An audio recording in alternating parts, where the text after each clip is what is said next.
pushing the boundaries of expectations, and rewriting the rules of adventure are the reasons we get up in the morning. This is a way of life, a huge and growing community of explorers and adventurers, leading the way, blazing new trails, and raising the bar. We share your hunger for a life without limits, and we know you'll stop at nothing to get there. Greetings and welcome back, KB Creators, for another adventure of advancing our best lives together. StephenCanyon.com is the website, and if you would like to begin receiving KB text messages with an occasional insight for believing, just text the word kinetic to 31996 and you're in. And if you'd like to become part of the KB family, you're invited to join our private Facebook group. Meg, greetings to you, my friend. Hello, hello. How are you today? I'm really good. How are you? Good. Have you had an adventurous day? Adventurous, always. Busy. Yes. I noticed you were really ensconced, is that the right word, with some projects that you were working on earlier today? Yes, that's probably a nice way of putting it. Yeah. Yes. So really focused. Well, I'm not going to ask you what you've been up to, because that's always such a tall order, isn't it? Yes. Well, it's funny how it always amazes me how you can be so busy and not know what you did.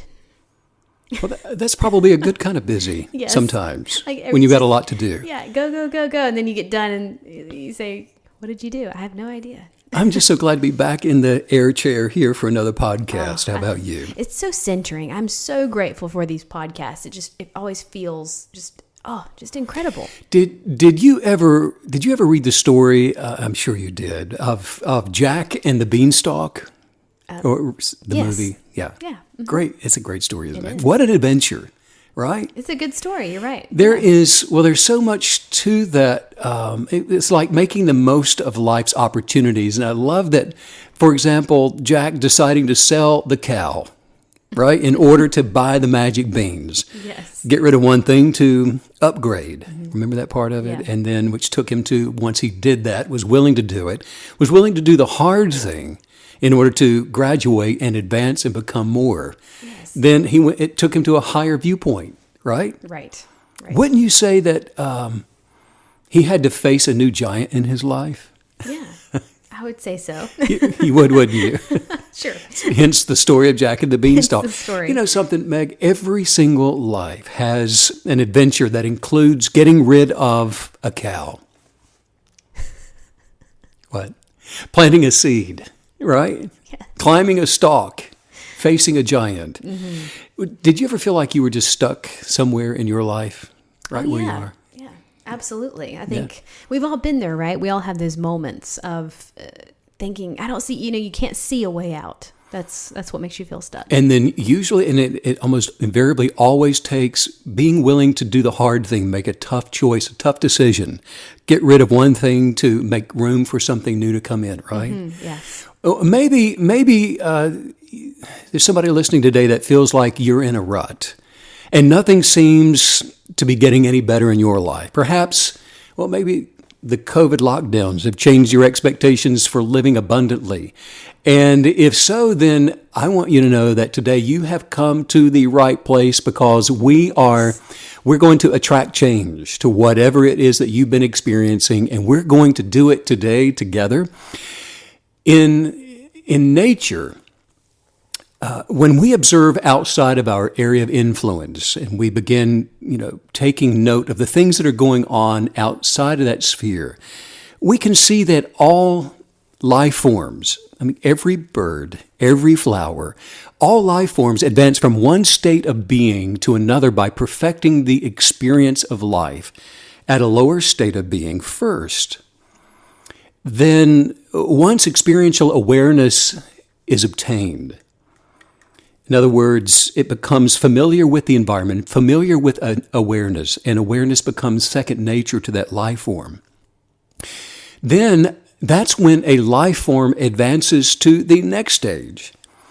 For example, a young lion, a cub, becomes an adult after perfecting the state of being young, after passing the tests of adolescence. The promotion of life is attracted to where more is required. In In other words, if you don't require more, then more will not come. If you're not showing up somewhere and believing that you're going to ultimately have whatever it is that you require to be where you are, then what is required will not show up. A doctor will not become a doctor until he shows up where a doctor is required. Likewise, if you desire to become wealthy, wealth will not come until you begin showing up in mind, body, and soul exactly where wealth is required. I mean, this is fundamental. This is the law of attraction, the physical law of attraction. And this is where more is required, more always comes. Well, and I have to say, this is one of those things that you've always taught where, it really helps with understanding the perspective. Knowing how we have to show up somewhere with those expectations, to become something else. That's the test, though, isn't it? Well, yeah, the test for the adolescent stages of life is passed. We pass those tests by making the determined decision to show up to take the test, first of all. I mean, in other words, it's the labor of action that is fundamental to attracting more. A plant, for example, that pushes through soil to become greater, where the action of reaching to become more is missing, the abundance of more will not come. It's the action of expectation that attracts abundance. Well, it's the same for the human spirit, having a natural experience, regardless of whatever it is that you may be desiring to attract into your life. There is always going to be some kind of a test that will first seem like a giant that just appears in front of you. I mean, it's the thing that is loudest, and it's usually the ugliest thing in your life, and it's the thing that will taunt you, that's going to just keep you exactly where you are from advancing. And so what do? Most people just try to ignore it. And that's the funniest looking thing, trying to ignore a giant that's hollering and yelling at you. They ignore it and just hoping that it's going to just somehow go away. But it keeps nagging. And what does it do? It keeps talking and it keeps taunting. It continues to judge you. It continues to condemn you. And it continues to tell you that, hey, you'd be a lot better off just to stay where you are. Who do you think you are? I mean, it will tell you, you don't have what it takes. And it'll talk to you, telling you that you just don't have enough money to start a business. And it'll tell you that your marriage is over. It'll tell you that you don't have enough education. And nobody you work with likes you. In fact, your parents don't like you. Your family doesn't like you. Nobody wants you around. The voice of the giants. And this is the vocabulary that they use. And this is the condemning voices that you'll hear, those negative thought forms that are being developed. All of those are the tests that we invariably move through to advance and to graduate to the next level, to be able to attract the abundance that is awaiting for us in the next level. So what do? We remain grateful. We work on gratitude and we stir it up on purpose. And that's what we've got to have in order to be able to face the voice of those inner giants and come out as a winner and to win this thing. That's what we always do. That's it, isn't it? We have to be willing to face those giants in our lives. But, sometimes it really can seem like it would be just a lot less painful, I guess. It would be a lot easier if you just don't push back, against those condemning voices. And gosh, you're thinking, I could just avoid so much pain. Yeah, sure. Yeah. Well, you know what? Be grateful that we don't have a test like for example, that the barnacle gosling. Think about that. Remember seeing goodness. that baby goose? I wish I could unsee that episode. The baby goose, the barnacle gosling, is hatched on cliffs at about 120 meters or 400 feet off of the ground. And after the baby hatches, it will literally jump from the cliff. And it's just a small little baby, and its wings aren't even developed enough to fly. It's tiny. And so it jumps from the cliff, falling against the jagged rocks all the way down to the ground. to follow after its parents. And many of the young birds, well, they die trying. The chick's death-defying fall is a rite of passage that it's got to take to go to the next level of life.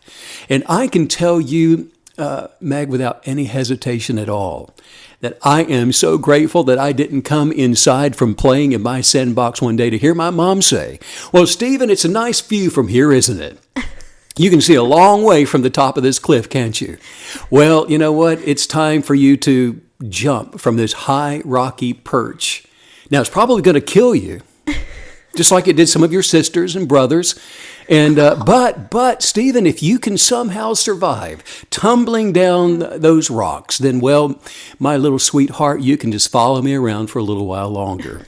No, we just need to not believe the voices of those negative giants to be able to live the abundant life and go to the next level. Well, and that's again, it's just perspective, isn't it? We're not trying to survive jumping from a cliff, but we do need to recognize those giants that you're talking about, so we can push back against them. Yes, while the giant in your life probably will not be a free fall plunge from a cliff, it may be some bad medical diagnosis.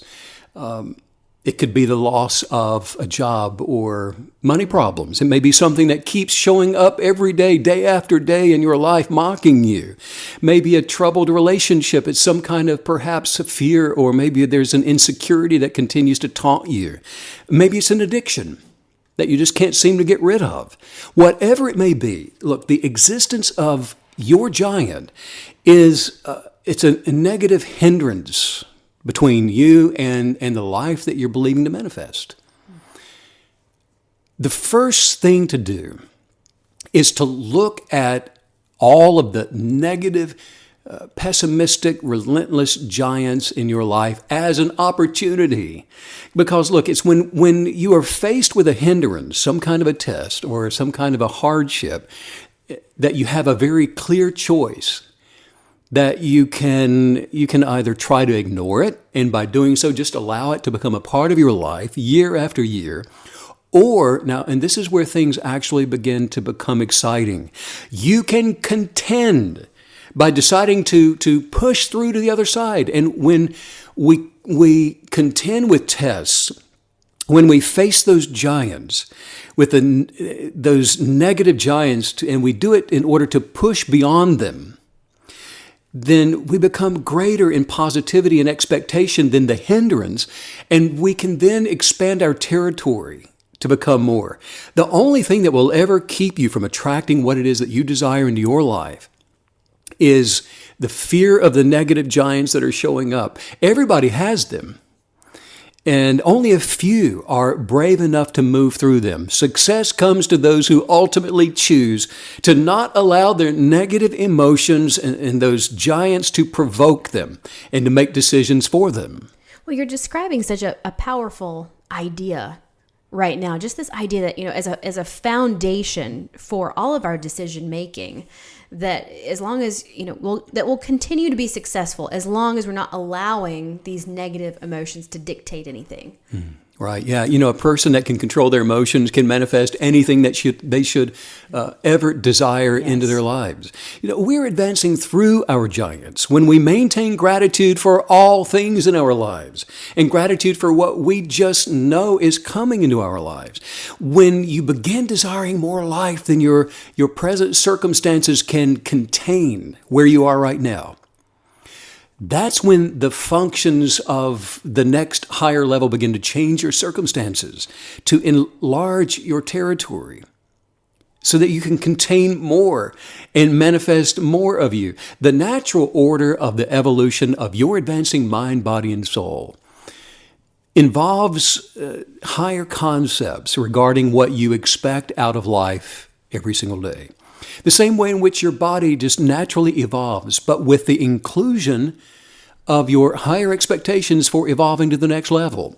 You see, all you have to do to begin advancing to the next level of you is to desire more of the perfected version of you. Isn't that good news? Yes. We don't have to know much of anything to become much of anything. That's good news. It always has been to me. See, we push through by simply being willing to do whatever it takes to believe, which comes by an earnest desire, which is so fundamental to the evolution of you from one plane of existence to the next higher level.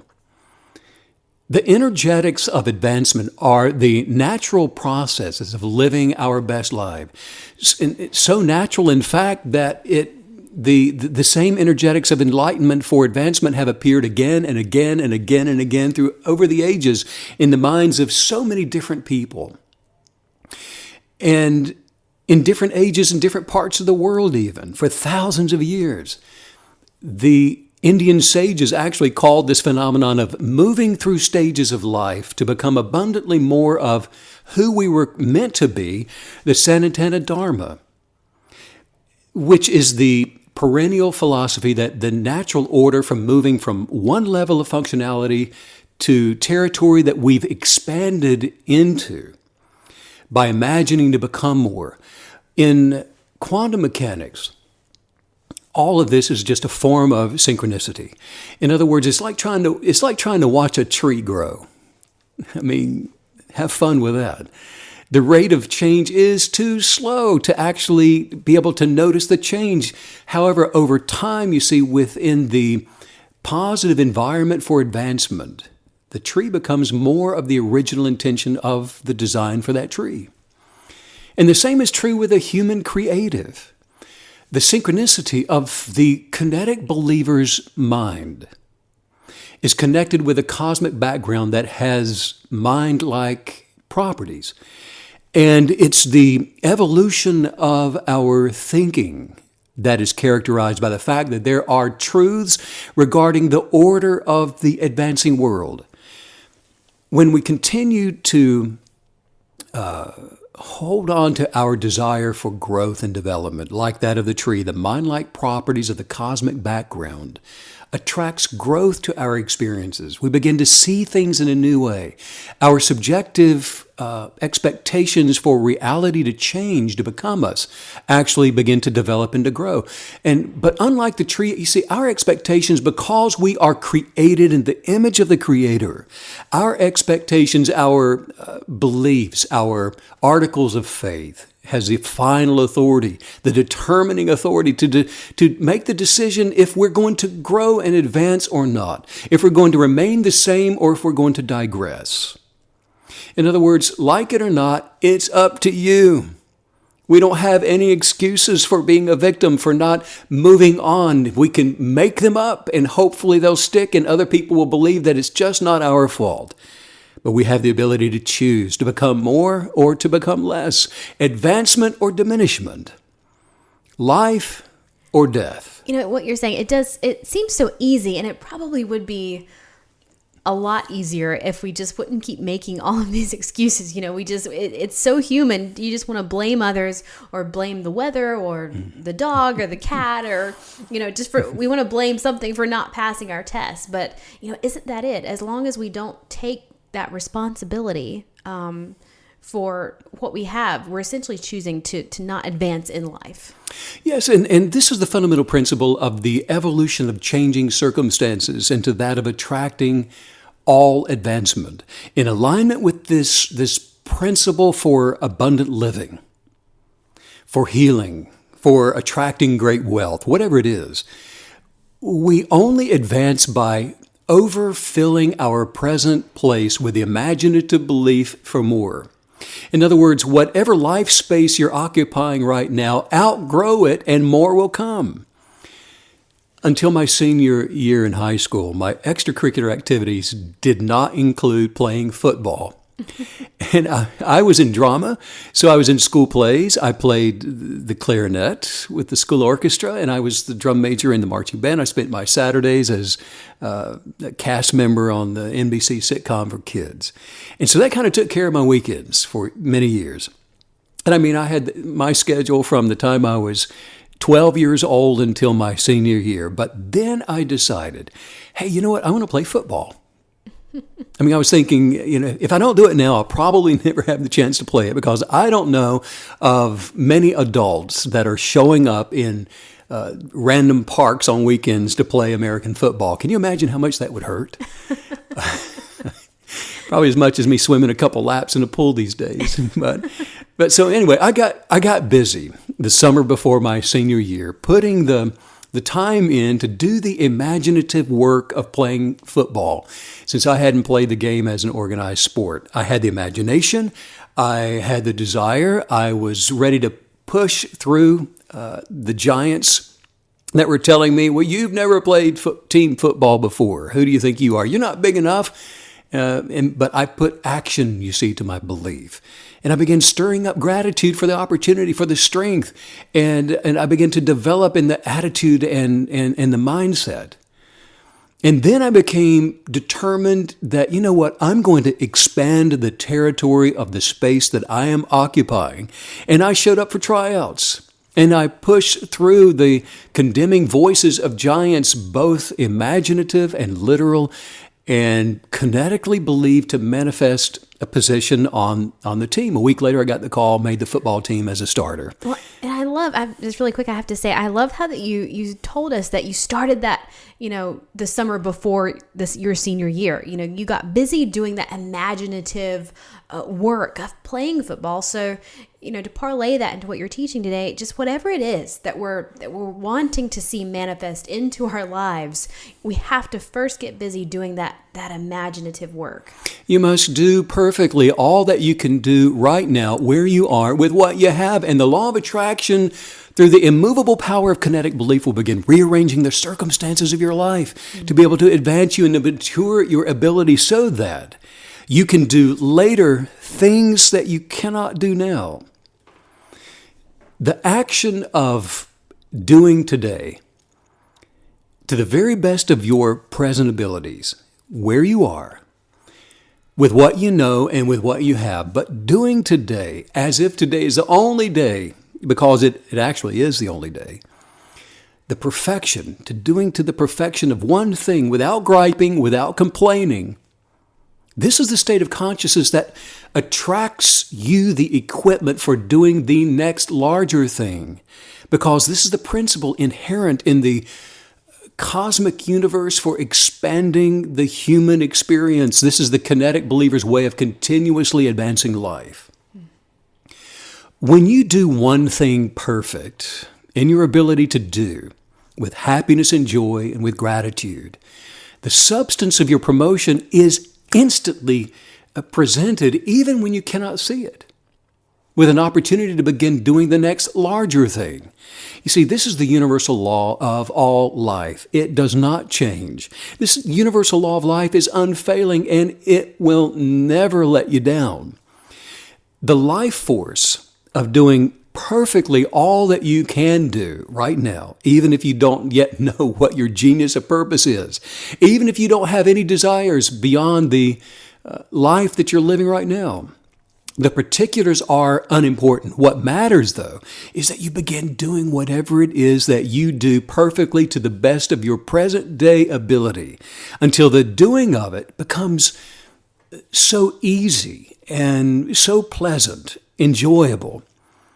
And within the energetics of your stirred up gratitude, when you get to this point that you know you have the surplus of mental and physical energy left over after doing it, then by this surplus, this positive power of your expectations, your attraction of the higher plane that you are ambitious toward getting to, this higher plane will continue toward you in this uninterrupted way. And the positive expectations for your greater life are going to extend now into your environment. I just love knowing that the universal law of life, it's never going to let us down. And that as long as we believe in, ourselves and our purpose, that we're unconditionally loving who we were created to be, we finally get to see the more of me, the more of ourselves. You've never had any problems with that unconditional love, but not with only yourself, but with all others, and that's what we stir that up, don't we, within ourselves? That's it though. We stir it up. It has to be stirred up. You have to, I think even the person with the biggest ego and confidence and just through the roof, they're still having to stir that up, like you're saying. Make the determination before you even get out of bed in the morning that, you know what, regardless of what they say about me, regardless of what I see them doing in traffic toward me, it doesn't matter. No one is worth getting me out of my love walk. Right. Because it's the energetics of approval, without condemnation, without judgment, that keeps us centered in that position of being able to attract more into our lives. Yes. So choose the inspiration of greater observations.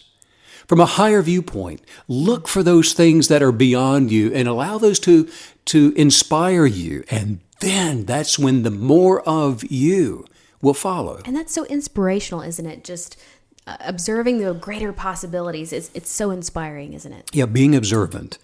That is the functionality of awareness. And it's our awareness that inspires us to manifest more. You may choose to visit, like we love to do, art galleries and that are just filled with the work of the masters. Maybe you're inspired by elite athletes, whatever it is, all of the above. Look up to see where you want to go. Climb up to your highest viewpoints. Don't jump from there like the little gosling, but climb up there where you can see. And notice and be inspired by the example of great achievers. Get into a business which will sharpen your strongest faculties, where there's some inspiring competition, not to beat, but to improve yourself, not to be better than, but to be the best version of you. And if you want to attract a lot of money, love what you do, then do what you love. Aspire from where you are. Begin where you are right now by being the best where you are. And then you'll begin to manifest abilities beyond where you are. You see, the abundance of more comes where more is required. This is the power of kinetic belief at work, and it's when an article of faith is established as a way of life, a desire that you imagine to be, regardless of what you see in your life right now, in your circumstances. That has nothing to do with where you're going. But the desire for a new way, new expectant thoughts that you're developing and working on. See, most people will discount circumstances as they begin to align with the new expectations as some kind of, they just say, well, it's just a meaningful coincidence that this thing has happened to me, but nothing more than a coincidence of an opportunity will begin showing up in your life with the higher expectations. So something else is actually going on here. But you see, circumstances always change to reflect what is expected. If you don't expect something new or different, then you're going to continue to have the same old thing. Right. In the quantum mechanics of kinetic belief, when someone dreams, for example, of an unusual event, and then the next day, that same event actually happens in another part of the world, then we are dealing with a case of synchronicity. So by making your lifestyle, first and foremost, one of purposeful kinetic belief, then the changes which take place in your life as a result of your changed concept of yourself, those are going to be the result of changes of your consciousness, and rather than some chance or some outer cause or just some passing coincidence in your life. The only fate that ultimately governs the life of a KB is the fate determined by your own concepts of design, your own assumptions.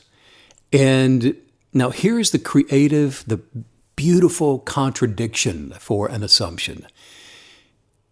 Even if an assumption doesn't yet exist, even if an assumption is false, if believed without being double-minded, without stopping, an assumption when persisted in, it's going to harden into a fact. And the assumption will then become an empirical creation that you can actually see, you can touch it, you can feel it, you can spend it, you can sail upon it, you can make love to it.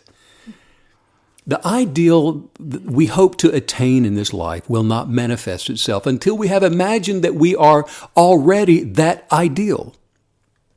You imagine that you live it, you breathe it, you walk it, you talk it, you see it, you spend it, you make love to it. By imagining to be the ideal of yourself, the substance of happiness then becomes you. Happiness in this life can be found only by desiring to know more, desiring to feel more, and you desire to live more, to have more, to explore more of the spiritual background of the universe, the mind of God. And by living in pursuit of it. I've known a lot of people that they were happy some of the time, but like you're saying, true happiness, it's a state of desiring to know more, to feel more, to live more. And by desiring to feel more of it, we're just sort of on this happiness journey, aren't we? Yeah, I love that. Yes, there is no escape from your present state of being to advance except by a radical transformation of your idealized self. This door is created by your assumptions, immersed within the feeling of your desires having been fulfilled. Practice the vision of your imagined accomplishments. Feel the sensation of the awareness of your healing, of your prosperity, and really feeling the success of your vision. That is the crucial test of your ability to use your imagination. You see, everything depends on our attitude toward ourselves, doesn't it? Yes. Because if we see ourselves as unworthy, I'm just poor, and I'm just always sick, and especially right after Christmas, I get the flu every year. I love the voice. That's the voice of the wheat gosling. It is. But and see yourself as lonely, as depleted in any way at all. Yeah. Then that which you will not affirm as true of yourself, while you believe it not to be true, cannot be manifested, to be realized by you. It's the attitude of the KB creative that is the necessary state of conscious awareness that attracts the substance of our dreams into our lives. The only emotion that you should allow to linger is that of the excitement that comes with your stirred up gratitude. Yes. It's okay not to worry. You need to know that it's okay not to hurry. In fact, that's the preferred state of being. Give yourself permission to not be fearful, because the favor of your success is a reality. Your success already exists. You just have to believe it. And that has nothing to do with merit. That's a lie. Your success has nothing to do with merit. You don't have to be approved of by anybody. The best version of you has everything to do with unmerited favor. Yes, the world will tell you that you've got to be a good soldier, that you must follow the crowd. Yeah, they'll tell you that you've got to do what you're told to do. And if you are approved of, if I approve of you, if I like what I see, if you talk like I talk and dress like I dress and show up on time when I tell you to be there, if I validate you, then maybe, just maybe, you're going to be rewarded one day and I'll give you your heart's desire, they'll tell you. Don't believe it for a minute. That's the lie. What they fail to tell you is that the universe, look, the substance of your imaginations, the universe, all that is around you, the substance has no choice. There's not a choice in the matter, but to keep on uniting you with all of you, the better parts of you that are beyond the illusion of matter and what we can see. The part of you that is defined by your best I am. Remember this. Dare to believe and don't stop believing. Fear kills more dreams than failure ever will. Let's work on some highest viewpoints. Let's do it. Just say this out loud. Say, I am attracting people. I am attracting people who will help me manifest my abundant desires. Who will help me manifest my abundant desires. I am in the right place. I'm in the right place. At the right time. At the right time. Doing the right thing. Doing the right thing. I am succeeding. I am succeeding. In myself. In myself. By becoming me. By becoming me. I have the creative authority. I have the creative authority. To be able to attract change. To be able to attract change. To my circumstances. To my circumstances. Right now. Right now. I celebrate. I celebrate. What I want. What I want. By attracting attracting By who I am supposed to be. who I'm supposed to be. I am healthy. I am healthy. I am filled with strength and energy. I am filled with strength and energy. Let me tell you one more thing. Let me tell you one more thing. And this thing is that I am the right person I am the right person for me. for me. Wow, what a great podcast. You know, I have to say from now on, I am 100% going to look at negative, pessimistic, relentless giants as just opportunities to advance to the next level. If you want to check out Stephen's 100-day guided journal, be sure and do that at stephencanyon.com, and lots of other great resources there as well. And as Stephen mentioned last week, we are working on a Kinetic Believers app. It's going to launch soon, and be sure and sign up for the newsletter at stephencanyon.com to be notified when that launches. I guess that's it, huh? I guess so. Enjoyed another podcast with you, Maggie. So much fun. Loved it. Yeah, sending out much love to all you KB creatives all around the world. Yeah, and thanks as usual, Steve, for all the